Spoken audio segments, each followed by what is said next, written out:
What are you doing, Adam? I'm just enjoying the view. Not Ralphing or anything. Were you feeding the fishies?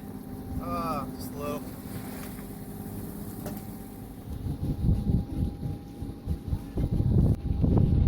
Bye-bye, Guatemala. Hello. Cayman, Swan, Roatan, San Andreas, Providencia, or Portobello. We don't know. We sailed throughout the night and the morning in very light conditions, but it still left us 60 miles from Roatan, so we headed for Utila for an overnight stop. The western part of Utila is a maze of coral reefs, shoals and sandbanks. It's a bit of a tease really coming here since we're only stopping overnight. Oh well, gotta check it out anyway. The forecast for tomorrow was for light east-northeast winds again. So despite this forecast, I reckon that there would be a good southerly land breeze from mainland Honduras, giving us a nice reach to Roatan. So by late afternoon, we were anchored in the main harbour of Utila, ready for an early start. This is Dougie's excellent camera skills, people. Fits right in, doesn't he?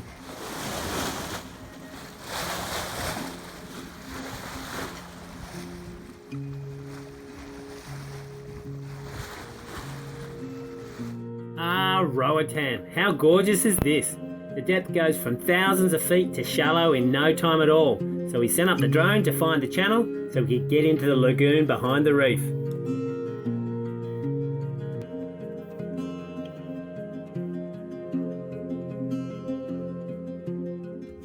Looks like we found the channel, but believe it or not, this is not the one. At any given moment, this is jam-packed full of snorkelers.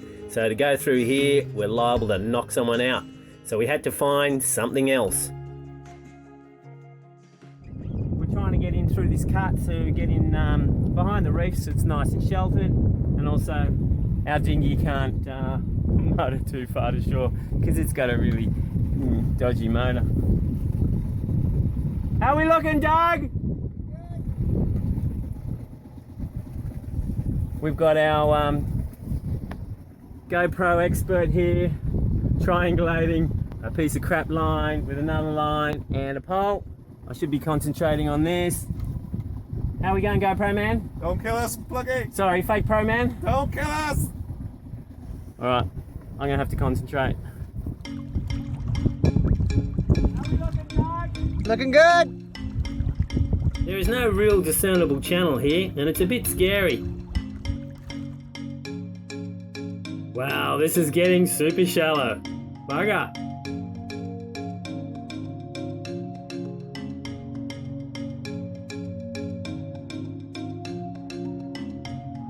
Wow, that looks only 2 feet deep.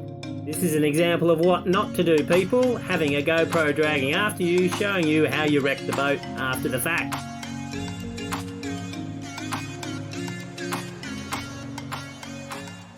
That is super close. We may hit at any moment, but I'm only kidding around just to add suspense. I already lost one boat, so I can't do that again. We actually found a mooring outside the reef and I swam the reef to find the channel because we couldn't see the markers at all. I also checked out the reef for a bit of fun.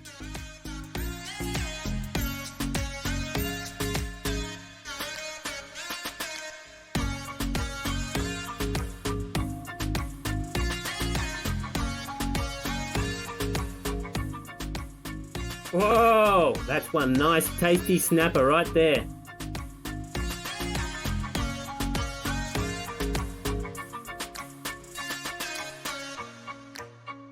While I was swimming one way, this eagle ray was swimming the other, and because eagle rays are my favourite, I followed it, and guess what? It led me to the channel. How good was that? With the channel found, it was back to the boat, and no, that is not nice looking coral. Sorry, Dougie. So we actually did the right thing and checked out the channel first, because you never know with a 6.5 foot draft. I know this looks really close, but really it was quite safe. Well, except for that bit, there was only a bee's dick in that one. We finally got to the lagoon and it is huge. I mean really huge. You can fit hundreds of boats here. Anchor in the sand patches and you're sweet. But if you anchor in the grass, it's very thick. So check your anchor once you set it. Well, that wasn't so bad at all. That's it, suck it in those pecs. Top stuff. All the chicks, look, you can hear them on the beach. Whoa! Yeah, not really. On a previous episode, we learnt from the locals to chew the papaya seeds to get rid of the parasites. My crew are now trying it. What's happening, Adam? Taking medicine. Are you listening to El Capitano? Yeah, I think he's punking us. Eating the seeds. Right home. So, what do they taste like? Spicy. Bitter? Yeah. So what parasites? Well, I was kind of making friends with the parasites. What parasites are affecting you besides Doug and myself? Yeah, delicious. You have to be cautious when you do a white because they can be a bit sharp, the seeds. So if you've only got a seed that's halfway out and you do a smear, you might get a bit of a scratchy. So I'm just warning you because I'm your friend. Life lessons with Plukky. That's right. Quick run up the mast and check the Dyneema and all the fittings.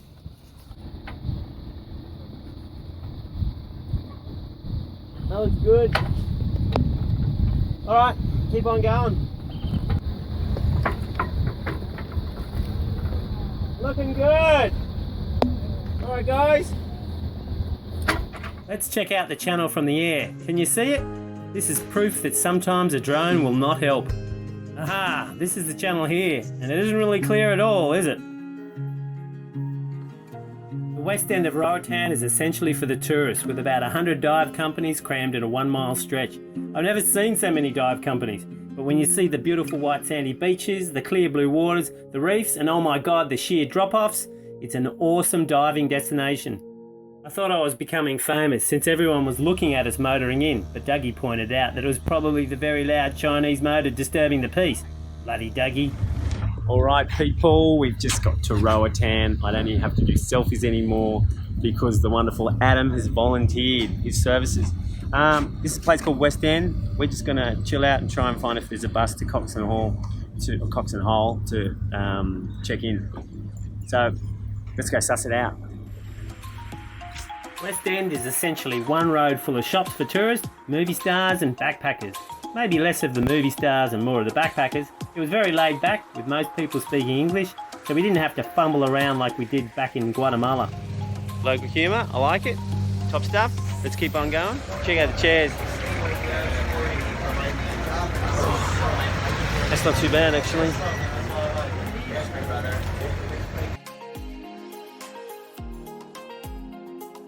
Nothing from China. Nothing from China. Considering that this whole shop is made from rubbish, there ought to be plenty of stuff here made from China. Sorry to all my Chinese viewers. That's all 2 of you.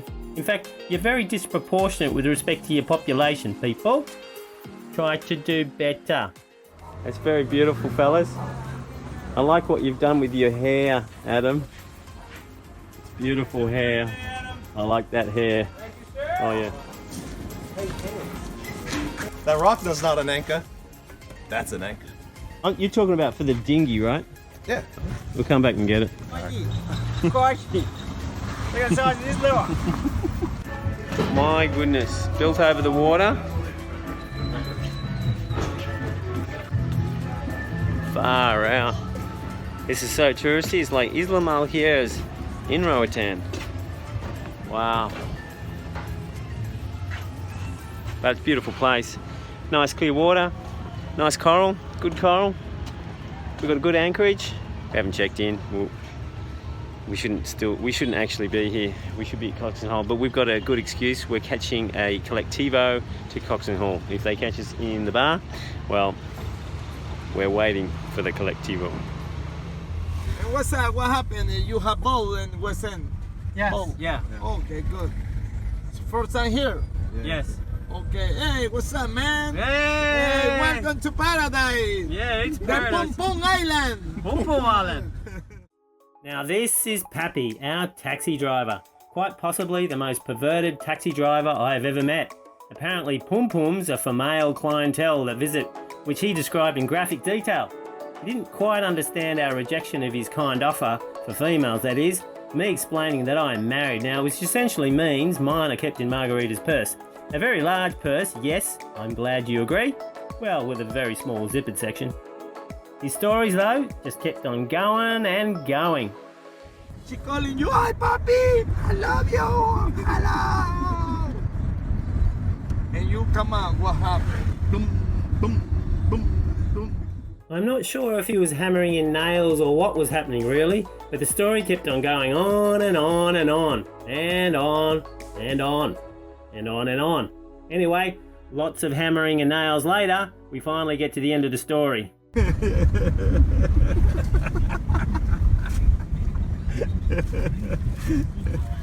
We're currently looking for the mayor's office. No taxi driver. Well, Gesundheit. No taxi driver seems to know where it is, so we've just been driving around in circles. This is the second time around town. It's okay. It's only $3 US. Won't break the bank. How you going, Doug? Doug hasn't said much today. Doug is one of the funniest people we've ever had on the boat. And because he's way funnier than me, we can't have that, so we've asked him to leave.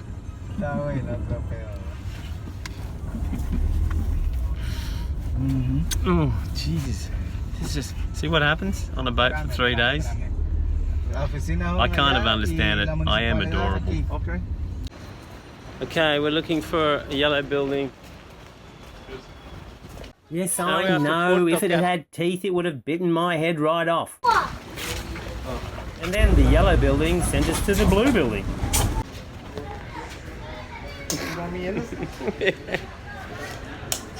Alright, as per usual, nothing's done properly. That's Porto Captain, and because we've got our destination as Panama, we had to write a letter saying that we had a fuel leak and we stopped in here to fix the fuel leak. So it's all good, just one page, it's all top stuff. Hey, everyone happy there, Captain? Captain, my captain. Thank you, Captain. Checking in cost us nothing. Absolutely zip. But you should take a couple of photos of your boat, otherwise the port captain will have to come out and take them for himself, and then you might have to buy him lunch and then pay for his taxi too. After finishing exploring West End, we took a trip round to French Harbour, another great anchorage and great snorkeling too. This is an all-weather harbour protected by reefs and islands. It is a bit less touristy, having no real town nearby, but the diving is still awesome, and it's much quieter than West End. To get in, simply follow the main channel until you see this reef marker here, and then follow the dotted lines as close to the reef as you may dare to go, and then you can go wherever you like.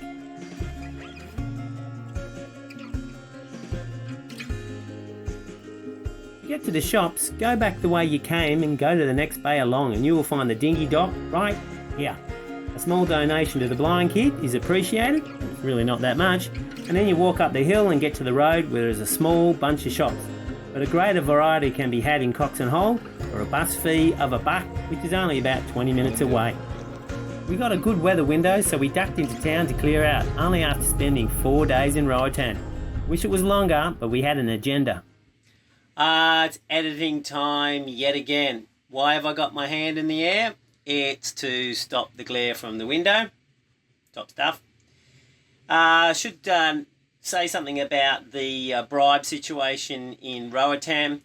I really need to get a spy camera because it's absolutely hilarious when they approach you on these things. He actually asked us to go outside the office, or all of us, and we were to pay him in the alley. And the grand sum total of the bribe this time was $8 for 3 people. So obviously they have no idea about what goes on in Belize, and let's try and keep it that way. So let's have a good look at the reef before we leave tomorrow and do a drift snorkel. First, we need a reliable outboard motor to drift along the reef with. Top stuff Adam powering away with his Aquaman gloves.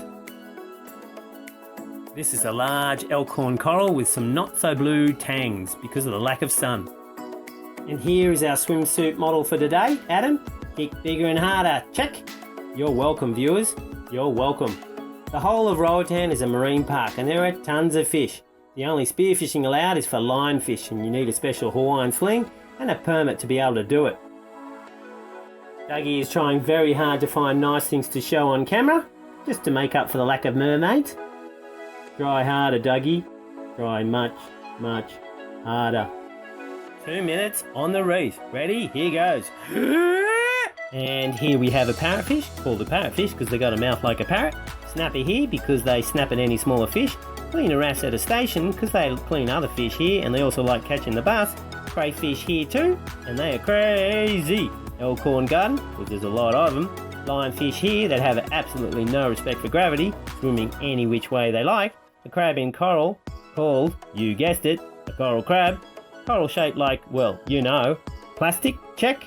Angelfish, call that because they are beautiful. More you-know-what coral. And we have four-eyed butterfly fish, because they got two fake eyes and two real eyes. Lionfish again 20 minutes later, still having no respect for gravity. Hey, I think we've seen this stuff before. Hang on, something wrong here. There's really something wrong here. That's right, the plastic. We can't have that. Time for some civic duty. You can see part of the coral is dead. Bugger. And this is a triggerfish. Check out the way it swims. Freaky. You can eat them, but they have way too much personality to eat for me. Whoa, and out of the deep comes a large snapper. Likely 10 to 12 pounds. This is a beauty. Let's see if I can hide on the bottom and get him to come in close. Hiding. Hiding. Here it comes. That is one great fish. How awesome is that? Okay, time to check out the depths.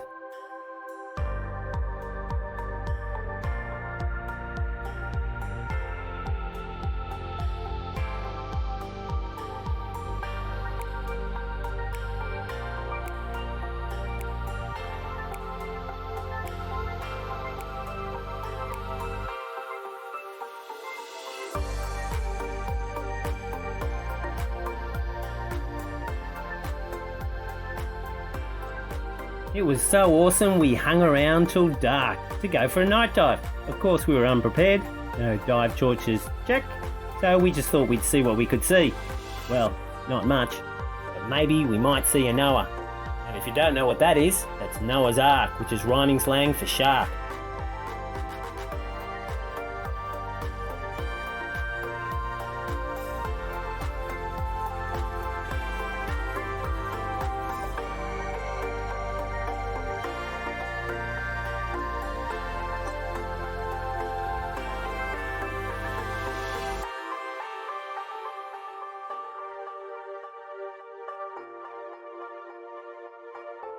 And then all of a sudden, it got dark. Real dark. Well, maybe not that quick. Time to go. It's a bit late. Didn't see any sharks. Mind you, can't see anything. It's a bit dark. Listen to the purr of the engine.